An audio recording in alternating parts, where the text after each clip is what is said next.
Bonjour à toutes et à tous. Bienvenue dans les rendez-vous de Stephen K, le podcast. Je m'appelle Steven Kitirat, réalisateur et journaliste autodidacte. Depuis 2016, j'ai rencontré des personnalités hors du commun et je suis ravi de vous faire partager ces échanges. Ensemble, nous allons à la rencontre des héros du quotidien qui partagent leur vision du monde, une perception positive qui aide à envisager l'avenir avec optimisme.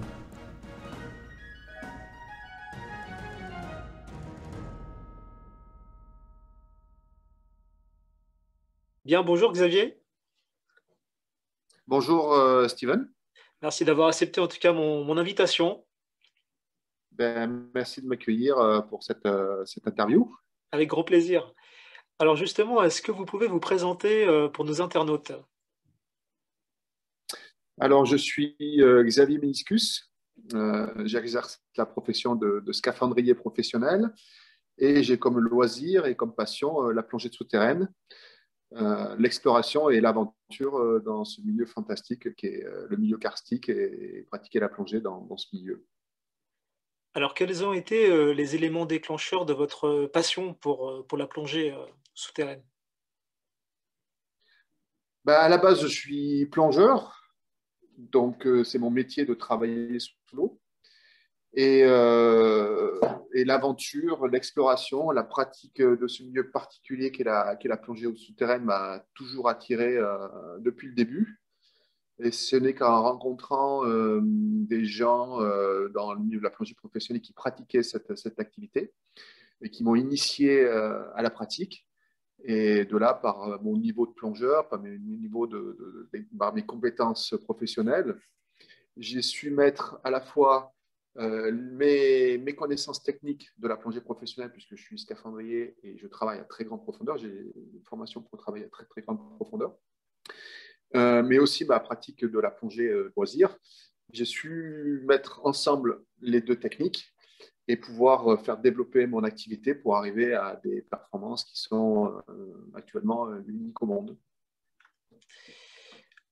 Alors aussi, c'est comme ça aussi que je vous ai connu, c'est grâce à votre record du monde.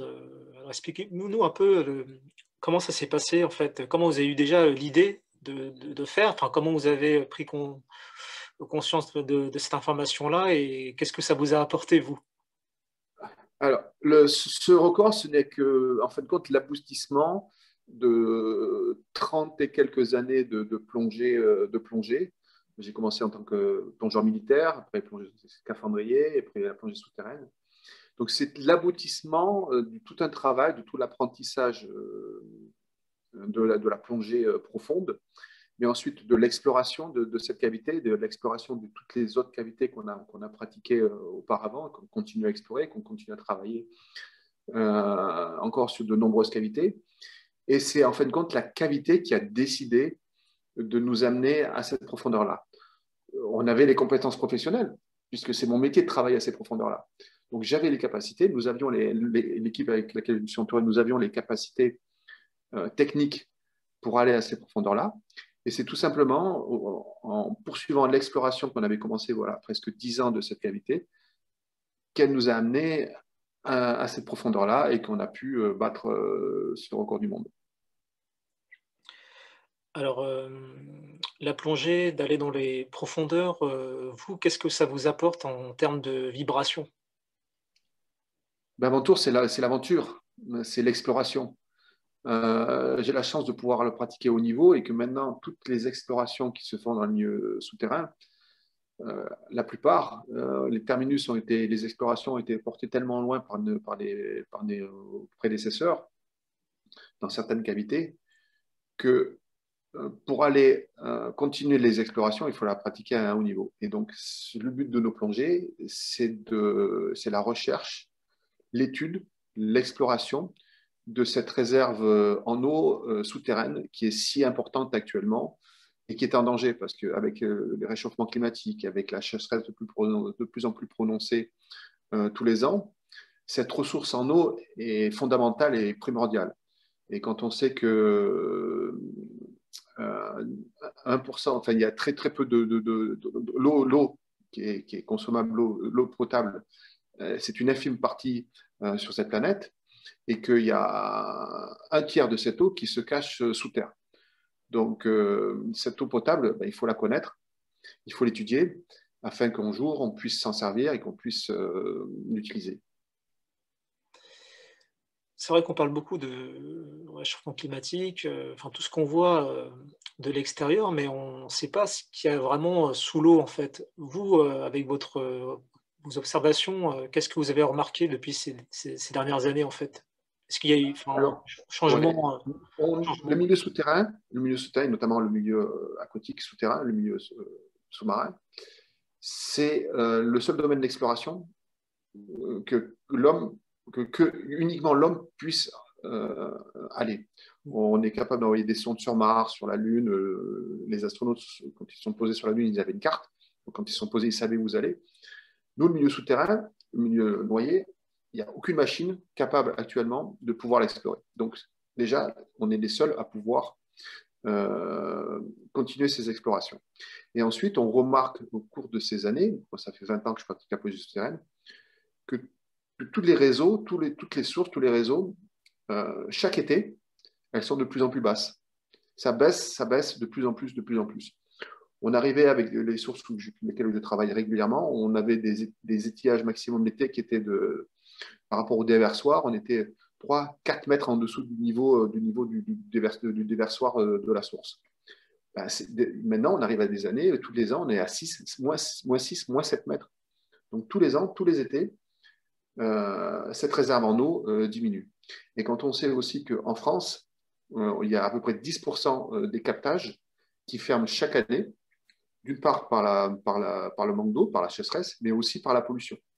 Donc tout ça, c'est important de le cartographier, de le connaître, de savoir où se trouve le cheminement de cette eau pour préserver cette ressource.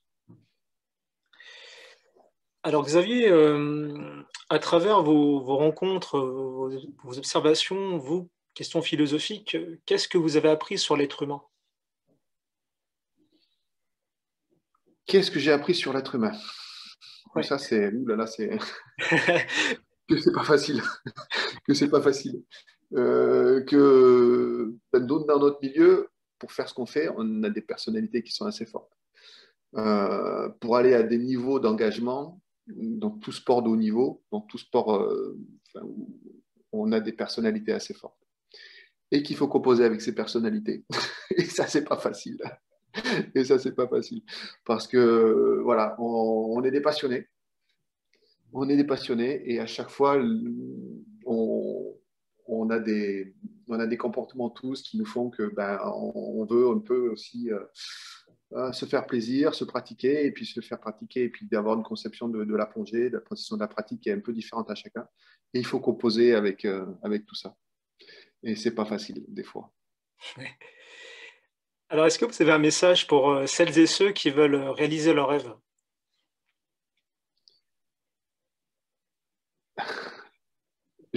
Comme philosophie, de tous les matins, me lever pour réaliser mes rêves. Voilà, j'ai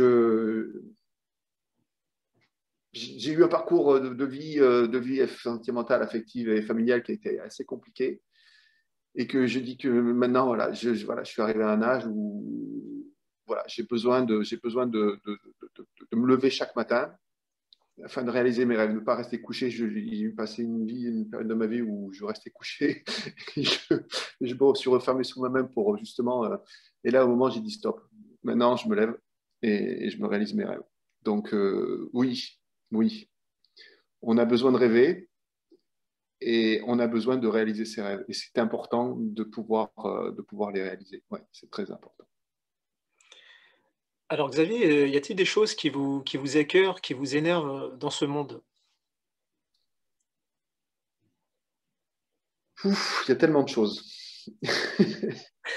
L'individualisme de l'être humain, le fait qu'ils ne s'aperçoivent pas qu'on est sur une planète où que toutes nos ressources sont en danger, notamment la plus primordiale, qui est l'eau douce.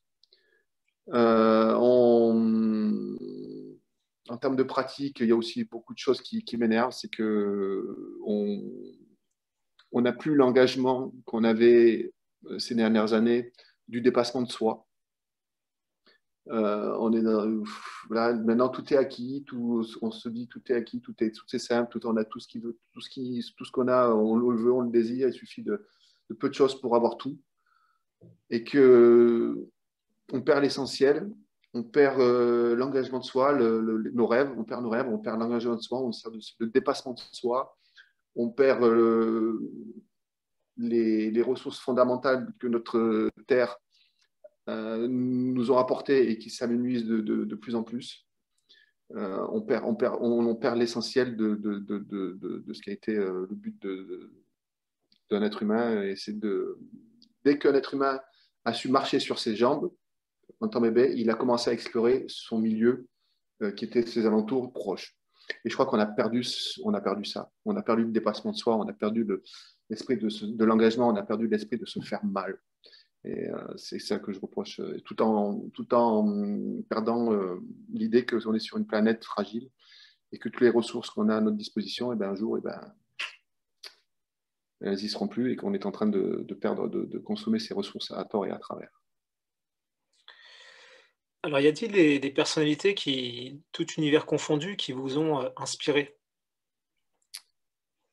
Oui. Oui, déjà dans la plongée souterraine.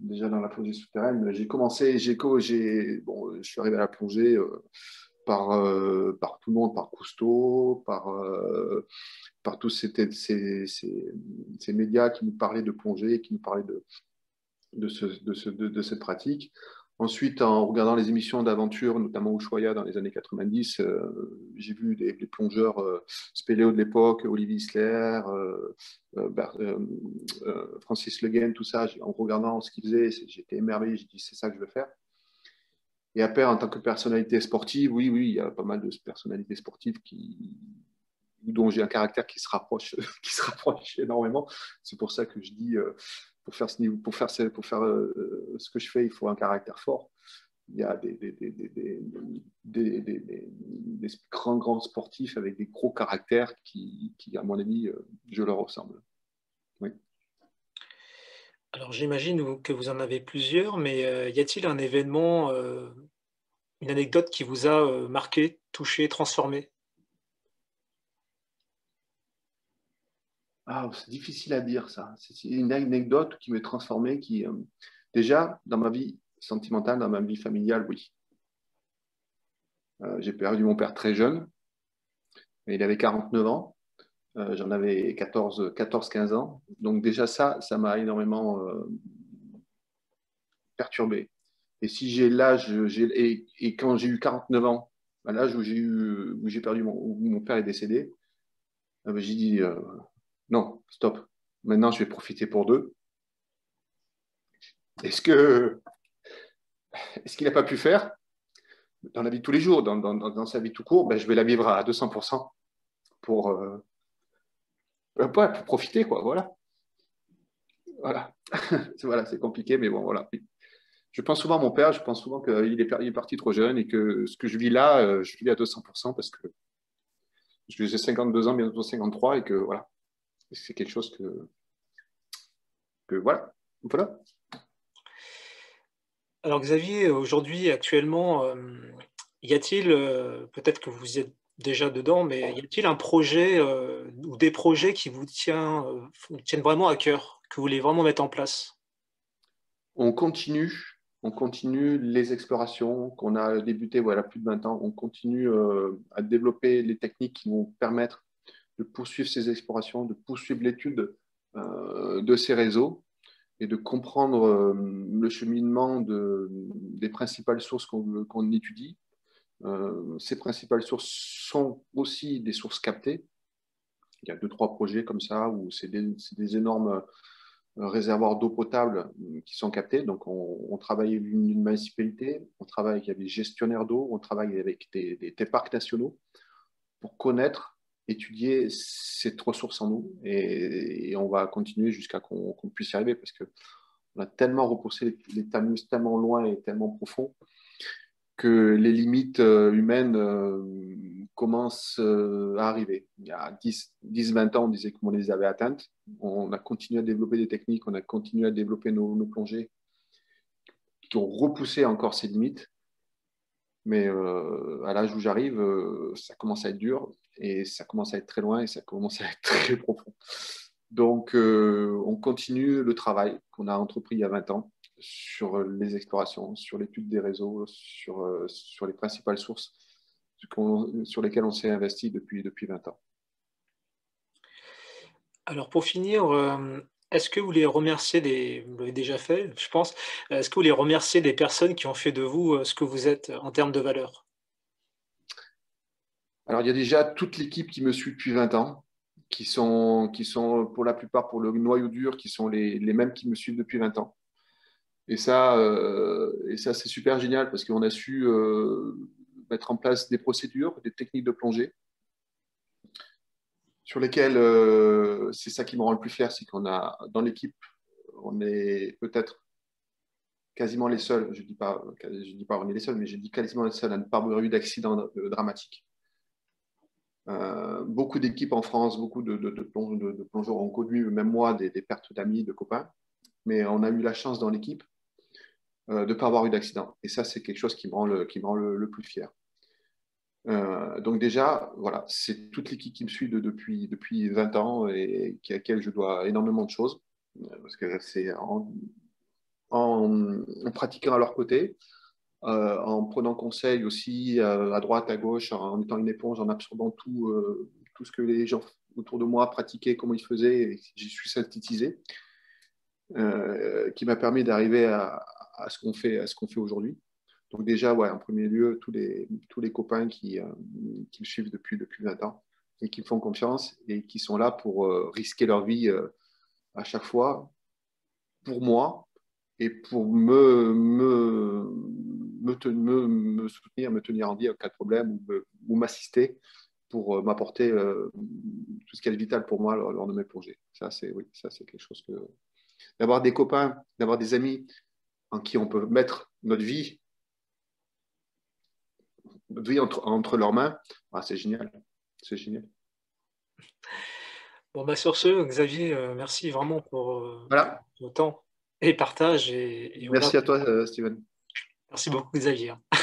Merci.